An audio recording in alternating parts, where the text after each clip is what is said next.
उद्या जिल्हा परिषदेच्या निवडणुका पार पडतायत. मात्र अजितदादांच्या निधनानं निवडणुकांची रंगत पारच उतरली आहे.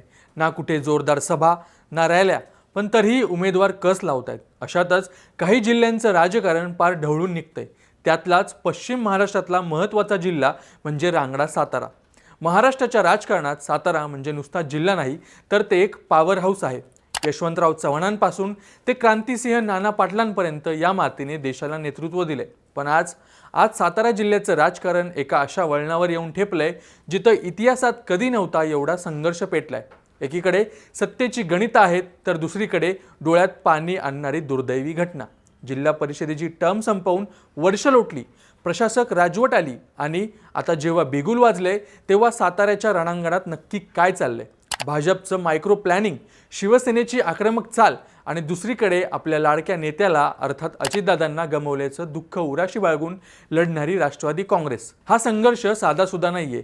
यात नात्यांचे धागे तुटतायत, घरातच महाभारत घडतंय आणि पैशांचा असा पाऊस पडतोय की बघणाऱ्यांचेही डोळे पांढरे व्हावेत. आजच्या या व्हिडिओमध्ये आपण साताऱ्याच्या या हाय व्होल्टेज ड्रामाचा डीप डाऊन ॲनालिसिस करणार आहोत. कोण बाजी मारणार, सहानुभूतीची लाट की विकासाचा दावा? चला तर हात घालूयात आपल्या मुख्य विषयाला. विषयाची सुरुवात करण्याआधी एक गोष्ट समजून घेतली पाहिजे. सातारा हा तसा राष्ट्रवादी काँग्रेसचा म्हणजेच पवार साहेबांच्या विचारांचा बालेकिल्ला मानला जात होता.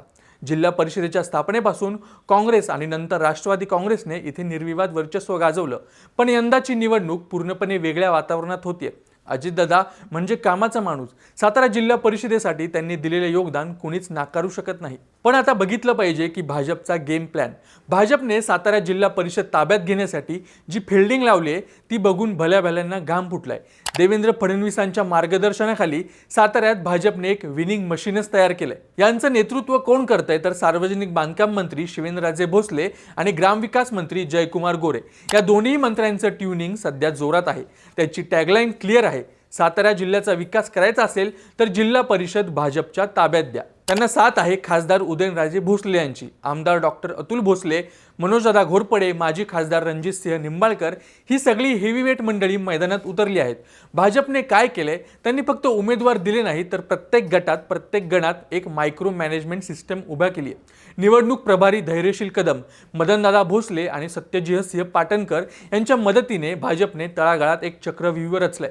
त्यांचा स्पष्ट उद्देश आहे की विधानसभेत राष्ट्रवादीचा बालेकिल्ला असलेला सातारा कमळमय केलाच आहे आणि आता जिल्हा परिषदेतही मुसंडी मारायची आहे. भाजप एवढ्या ताकदीने उतरलेला असताना राष्ट्रवादी काय करते? मी मगाशी म्हटलं तसं पक्ष दुःखात आहे, पण सेनापती रडत बसले तर किल्ला कोण लढवणार? ही जबाबदारी आता खांद्यावर घेतली आहे मदत व पुनर्वसन मंत्री मकरंद आबा पाटील आणि खासदार नितीन काका पाटील यांनी. मकरंद आबा आणि नितीन काका सध्या राष्ट्रवादीसाठी एखाद्या शिलेदारासारखे लढताना दिसत आहे. त्यांचा प्रचार पूर्णपणे अजितदादांच्या आठवणी आणि कामाची पोहोच यावर केंद्रित आहे. त्यांना माहिती आहे की समोर भाजपची मोठी यंत्रणा आहे, पण सातारकरांची भावनिक नाळ राष्ट्रवादीशी जोडलेली आहे हे त्यांना ठाऊक आहे. यावर त्यांचा विश्वास आहे. तिसरीकडे शिवसेनेचे शिंदे गटाचे पालकमंत्री शंभूराजे देसाई हे सुद्धा शांत बसलेले नाहीत. आपला गड शाबूत ठेवण्यासाठी त्यांनी कंबर कसली आहे.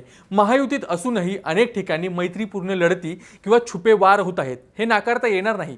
काँग्रेस, शिवसेना, उभाटा गट, रिपब्लिकन पक्ष जिथे ताकद आहे तिथे आपापल्या परीने लढत आहेत. आता वळूया त्या लढतींकडे ज्यांच्याकडे संपूर्ण जिल्ह्याचं लक्ष लागलंय. शिरवळ गटात राष्ट्रवादीचे उदय कबुले, भाजपचे नितीन भरगुडे पाटील आणि शिवसेनेचे प्रदीप माने.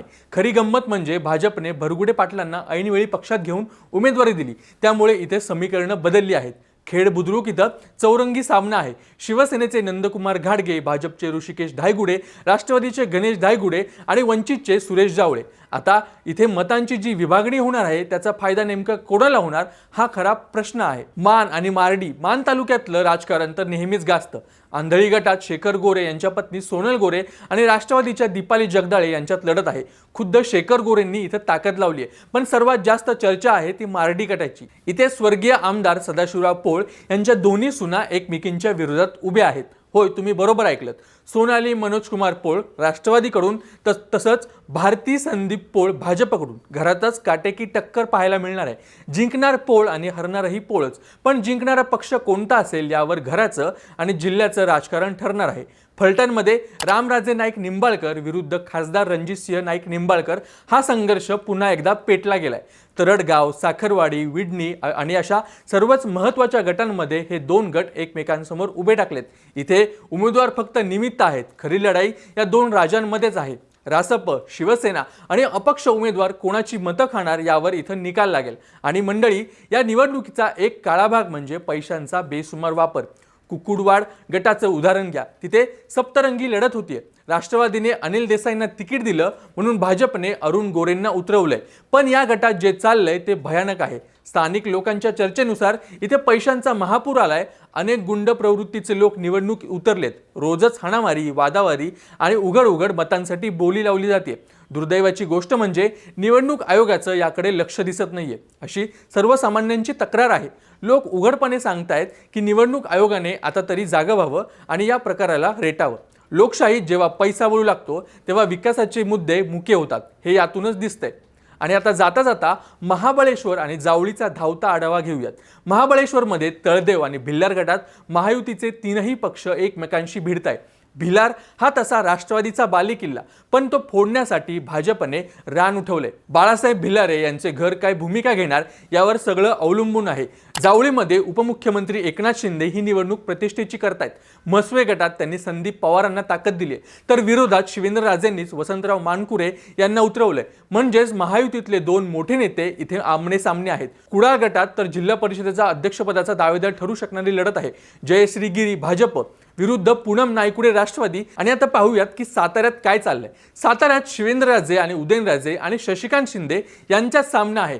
शशिकांत शिंदेंना मकरंद पाटील आणि नितीन काका पाटलांची साथ आहे, तर विरोधात दोन्ही राजे एकवटलेत। खेड गटात शिवेंद्रराजेंचे कार्यकर्ते राष्ट्रवादीच्या उमेदवाराचं काम करत असल्याची चर्चा आहे, ज्यामुळे शिवसेना शिंदे गटाचे आमदार महेश शिंदे नाराज आहेत। म्हणजे बघा, वरून युती असली तरी खालून किती भोंगळ कारभार आहे। या निवडणुकीचे परिणाम फक्त साताऱ्यापुरते मर्यादित राहणार नाहीत। पश्चिम महाराष्ट्रात पवार विरुद्ध फडणवीस किंवा महायुती विरुद्ध महाविकास आघाडी या संघर्षाची दिशा ही निवडणूक ठरवणार आहे। सातारा जिल्हा परिषद पुन्हा राष्ट्रवादीचा बालेकिल्ला राहणार की तिथे कमळ फुलणार, पैशांचा विजय होणार की जनभावनेचा, हे 7 तारखेला समजेलच। तुम्हाला काय वाटतं, सातारा जिल्हा परिषदेत यावेळी कोणाचा फॅक्टर चालणार? अजितदादांची सहानुभूती की भाजपचा विकास? तुमचं मत खाली कमेंट्समध्ये नक्की सांगा आणि अशाच राजकीय विश्लेषणासाठी थोडक्यातला नक्की सबस्क्राईब करा।